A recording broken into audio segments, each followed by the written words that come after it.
Hi hello வணக்கங்க. நான் Singapore வந்திருக்கேன்.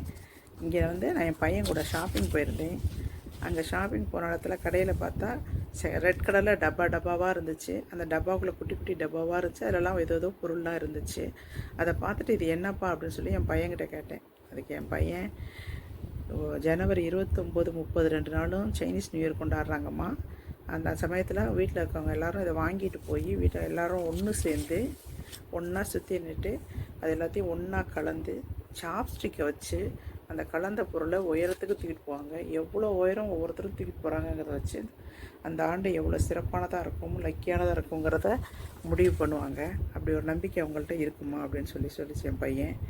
அப்படி இது நிறைய ஐட்டம்லாம் கிஃப்ட் ஐட்டம்லாம் நிறையா இருக்கேப்பா அப்படின்னு கேட்டேன்.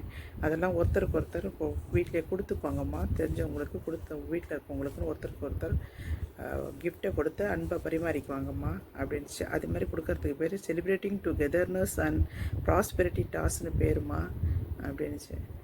அப்படியாப்பா, அதான் எங்கே பார்த்தாலும் ஒரே இதாக இருக்காப்பா, டெக்கரேஷனாக இருக்காப்பா அப்படின்னு. ஆமாம்மா, நம்ம தமிழ் நியூ இயர் எப்படி கொண்டாடுறோம் அதே மாதிரி இவங்க கொண்டாடுவாங்கம்மா. இவங்க நிறைய அன்பளிப்புகள்லாம் ஒருத்தருக்கு ஒருத்தர் கொடுத்துப்பாங்கம்மா.